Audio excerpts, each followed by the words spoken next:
नमस्कार, न्यूज 18 मध्य प्रदेश छत्तीसगढ़ आप देख रहे हैं और आपके साथ मैं हूं अंशिका पाठक।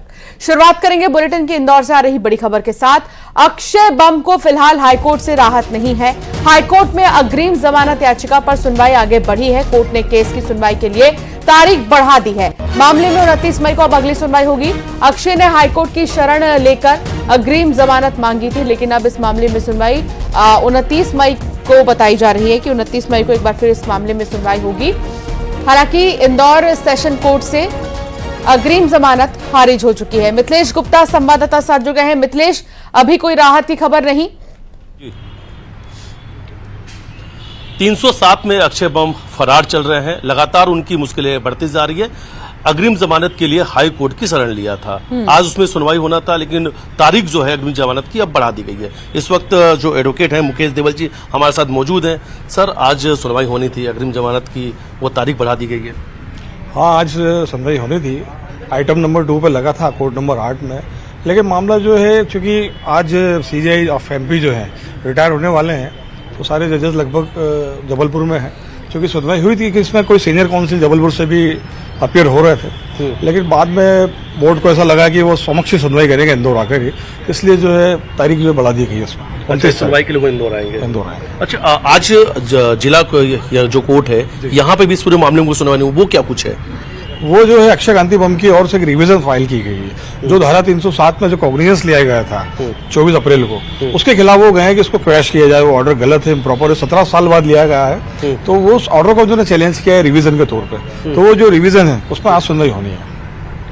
कौन कौन सी धारा लगी हुई है अक्षय कांति बम में? फरार कब से चल रहे हैं? अब क्या है आगे इसमें एक्शन नजर आ रहा है? इसमें मैं आपको बताऊं कि कोर्ट ने जो है बोनाफाइड ले दोनों पक्षों को सुनने के बाद धारा 307 इम्पोज की थी।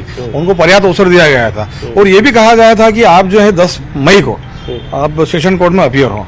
उनके खिलाफ कोई अरेस्ट वारंट इश्यू नहीं किया गया था, लेकिन फिर भी वो न्यायालय का जो है अवमानना करते हुए 10 तारीख को हाजिर नहीं हुए और उन्होंने 9 तारीख को ऑनरेबल कोर्ट में 438 अग्रिम याचिका लगा दी।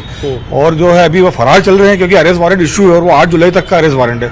पुलिस जो है इसमें उन्हें कभी भी गिरफ्तार कर सकती है। इस पूरे केस के जो फरियादी हैं यूनुस पटेल है इस वक्त हमारे साथ मौजूद। अक्षय बम लगातार फरार चल रहे हैं, 307 का केस दर्ज उन पर। हाँ, दर्ज और फरार भी हैं। अभी न्यायालय में हमारे वकील साहब के साथ गया था मैं हाई कोर्ट में, 29 तारीख लगी है और अभी जिले न्यायालय में हम यहाँ से जा रहे हैं। वहाँ पे भी रिवीजन का हमने पूरी आपत्ति और उसका जवाब बनाया है। मेरे वकील साहब आज देंगे। यूनुस पटेल जी, ये विवाद कितना साल पुराना, किस चीज का विवाद रहा है? ये करीब 17 से 3 और 18-19 साल पुराना, 2004 की कहानी ही है। ये 7 मई और 7 से 2024 में जाके ये बम फटा। क्या हुआ था उस दिन? किस चीज को लेकर विवाद हुआ था? ये विवाद क्या, कब्जा उधार में रजिस्ट्री करी थी अपन ने और लोन लाकर पैसे दूंगा, तो ना तो इन्होंने पैसा दिया ना लोन लाए।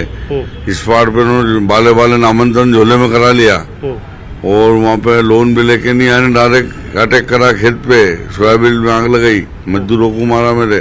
फिर मेरे पास फोन आया, फिर मैं गया सिटी से, इधर आना मत, होशियारी से आना, ऐसा ये लोग आए, कांतिलाल, अक्षय बम और वो सुरजीत सिंह जी और उसका लड़का सतवीर और 7-8 लोग और थे। मारा कुटी करके चले गए। मैं खेत पे गया, खेत से मजदूरों को वो चले गए थे मार कुट के। वहाँ से मेरे मजदूरों को लेके थाने आया, थाने से मेडिकल जांच पुलिस साथ में थी, एमआई आया, एमआई से 1 घंटा लगा हमें और मैं बाहर निकला थाने की ओर, खजाने की ओर जाते हुए। बोले अब मत आना, इधर बंदूक लेके आए हैं। फिर आए डबल 6 लोग। फिर भी मेरे साथी रिंकू वर्मा और भी साथ थे मेरे 5-7 साथियों ने, हम जैसे तैसे थाने गए। थाने से फिर सीधे वहाँ साइड पे गए, हम जवानों को बोला और फिर हम जैसे ही गए तो उन्हें डायरेक्ट कांतिलाल अक्षय बम ने बोला इसको जान से खत्म कर दो। जी, तो अब 29 मई तक का इंतजार करना होगा क्योंकि अभी फिलहाल अक्षय कांति बम को कोई राहत नहीं है। और आप सुन भी रहे थे, मिथिलेश बातचीत भी करते हुए वकील से भी नजर आ रहे थे। मिथिलेश, बहुत शुक्रिया जानकारी साझा करने के लिए।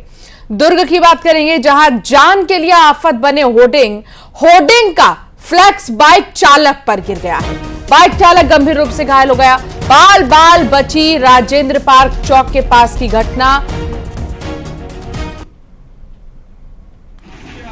हालांकि घायल हो चुका है ये युवक। आप देखिए ये फ्लैक्स कैसे जो कि एक बाइक चालक है उस पर गिरा।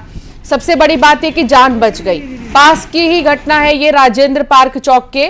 शहर में तेज तूफान ने जमकर तबाही मचाई है।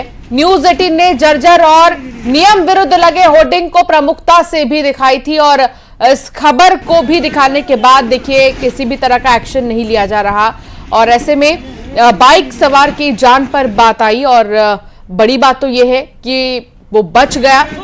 हालांकि उसे चोट आई है लेकिन अब अस्पताल में भर्ती है। मिथिलेश ठाकुर हमारे साथ जुड़ गए हैं।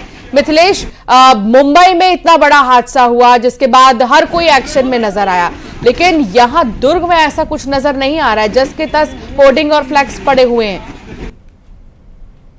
रूप से यही खबर को हमने अपने चैनल के माध्यम से प्रमुखता से दिखाया था कि किस तरह से जान लोगों की जा सकती है और किस तरह से वर्तमान स्थिति है होर्डिंग की, क्योंकि सड़क के किनारे लगे हुए हैं, कुछ एकदम सड़क के ऊपर में लगे हुए हैं, कुछ की ऊंचाई इतनी ज्यादा है कि यदि वो कहीं गलती से गिरे तो कोई भी उसके नीचे आएगा तो वो बच नहीं सकता और वो काफी जर्जर भी हो चुके हैं। इन तमाम चीजों की खबर हमने प्रमुखता से दिखाई थी। उसके बाद में देखिए प्रशासन जब कोई सुधरे गया तो उसके बाद किस तरह से हादसा हुआ।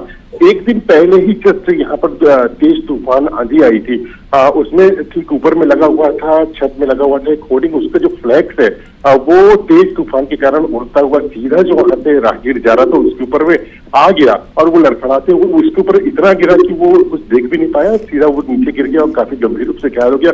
गनीमत ये रही कि उसकी जान नहीं गई है, लेकिन इस तरह से जो लगातार लापरवाही बढ़ती आ रही है वो कहीं न कहीं घातक हो रही है और कई बार ये प्रशासन का ध्यान आकर्षित करवाने के बावजूद भी सिर्फ बैठकों तक ये सीमित रहता है, सिर्फ आदेशक तक ये सीमित होता है, कागजों तक ये बात रहती है, लेकिन धरातल पर जब आते हैं तो वो कोई ग्राउंड में कोई असर इसका दिखाई नहीं देता और यही वजह की इस तरह के हादसे हो जाते हैं। जी लेकिन मिथिलेश, ये बाइक सवार कौन था, कहां से आ रहा था, कहां जा रहा था? अब अस्पताल में इसको क्योंकि भर्ती भी किया गया है, ठीक है, क्या स्वस्थ है? देखिए बाइक सवार की स्थिति अभी खतरे से बाहर बताई जा रही है। ये पूरा घटना है ये शहर के बीचों बीच दुर्ग के राजेंद्र पार्क चौक के समीप घटित हुआ है और जहां से हजारों लाखों लोगों का आना जाना प्रतिदिन होता है, वहां पे जब इस तरह की घटना होती है तो निश्चित रूप से काफी चिंतनीय विषय होता है, क्योंकि आज एक बाइक सवार है, वहां से हजारों लाखों लोगों का प्रतिदिन आना जाना होता है, शहर के बीचों बीच का हिस्सा है। यदि इस तरह की घटना कोई और हो जाए तो आप अंदाजा लगा सकते हैं कि कई लोगों की जान भी जा सकती है। तो ये देखने वाली बात होगी कि जो काफी हाइट में जो लगे हैं होर्डिंग, उनकी ऊंचाई कितना होना चाहिए, क्या उसकी देखरेख करने वाला कोई है, जर्जर हो गया है तो उसको कौन बनाएगा, ऐसी तमाम बातें हैं जिसको प्रशासन को ध्यान देना बेहद आवश्यक है। बहुत शुक्रिया जानकारी साझा करने के लिए मिथिलेश। और अब एक नजर सुपरफास्ट खबरों पर।